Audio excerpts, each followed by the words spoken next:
এই গল্প দারিদ্র্যের, এই গল্প এক অদম্য মানুষের, যিনি ৩৫ বছর ধরে গরুর অভাবে নিজেই বুক দিয়ে টানছেন তেলের ঘানি।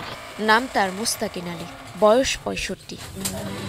এ বয়সে যেখানে বিশ্রামের কথা, সেখানে দিন শুরু হয় এক দম বন্ধ করা লড়াই দিয়ে। কারণ পেছনে আছে ৭ জনের সংসার, ২টি প্রতিবন্ধী সন্তান আর এক অসুস্থ ছেলে।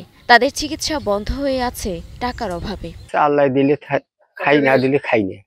একবার খাইলে আরেকবার খাইতে পারিনি। এখন আমার 2টা প্রতিবন্ধী, 6 জন যে খানে আলা, 6 জনকার ভিতরে 2টাই প্রতিবন্ধী, 2টাও চলতে পারে না। আর আমারও শরীর তুলে না, আমিও আর বুকে এই জঙ্গল নাঙ্গিতে গাছ টানতে আর পারিছি না। এখন এই কষ্ট আমি আর কতদিন ভোগাবো, আর কষ্ট ভোগাবো কতদিন। যদি থাকিলে কষ্টটা আমার যদি তাহলে হইলে। দিনে 5 কেজি সরিষা থেকে মেলে 1 লিটার তেল আর খৈল। বাজারে বিক্রি করে হাতে আসে 200 থেকে 300 টাকা। তাতেই চলে তাদের খাবার, ওষুধ আর সংসার। আমি এই ঘানি 3 যুগ থাকি, এই ঘানি আমি স্বামী স্ত্রী কষ্ট করিয়া বুকে জঙ্গল দিয়ে আমি মারি। কাগজ থেকে শস্য নিয়ে আসি 5-10 কেজি, সেখানে সারাদিন মিলিয়ে 200-250 টাকা থেকে এত ঔষধপাতি আবার খাবার নাগে। দুঃখের গল্প আরো গভীর। বড় মেয়ের জীবন, যৌতুক দিতে না পারায় 5 বছর আগে তালাক দেয়া হয় তাকে। এখন সন্তান নিয়ে বাবার ঘরেই আশ্রিত। তালাক হয়ে গেছে যৌতুকের কারণে। আমার বাবা বর্তমান খুব কষ্টে আছে। কেউ যদি দয়া করে পাশে দাঁড়ান, তা আল্লাহ আপনাদের ভালো করবে। কষ্ট করিয়ে টানি তেল বেড়ায় আসপা আর খইলে ভাই নাকি বাজারে বিক্রি করে।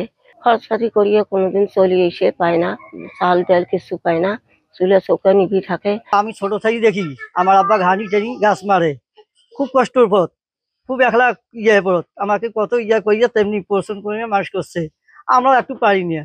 জোড়াতালি দেয়া টিনের চাল ভেদ করে বৃষ্টি নামলে ঘরে নামে দুঃখ। ভিটেমাটি ছাড়া তাদের নেই কোনো জমি, খাবারের হাড়ি অনেক সময় খালি থেকে যায়। বউ বাচ্চা নিয়ে খুবই কষ্টকর করিয়া জীবিকা নির্বাহ করে, নিজে বুক দিয়ে গাছ ঠেলে। তারা নিজেরাই ঘানি টেনে তেল বিক্রি করতেছে। যদি তাদেরকে এই ধরনের একটু গরু বা আর্থিকভাবে সহায়তা দেওয়া যেত, তাহলে পরিবারটি সচ্ছল হতো। সরকারের বিভিন্ন ধরনের এই আর্থিক সহায়তা প্রকল্পগুলো আসলে পাচ্ছে কারা? এ বৃদ্ধের এমন পরিস্থিতিতে সহায়তার আশ্বাস প্রশাসনের। সাস্টেইন করে এরকম কিছু করে দেওয়ার জন্য তাকে পরিকল্পনা করতে বলেছি। হয় মেকানাইজ ওয়েতে তার ঘানিটা তৈরি করে দেওয়া যায় কিনা, অথবা অন্য কোনো বিকল্প তার কর্মসংস্থানের ব্যবস্থা করা যায় কিনা, সেটা সে দেখে জানালে আমরা জেলা প্রশাসন থেকে সেভাবে ব্যবস্থা নেব। নীলফামারীর কিশোরগঞ্জ উপজেলার উত্তর দুরাকুটি পাগলাটারি গ্রামের বাসিন্দা মুস্তাকিন আলীকে কাজে সহায়তা করেন তার স্ত্রী Sakina Begum. Desk report, star news.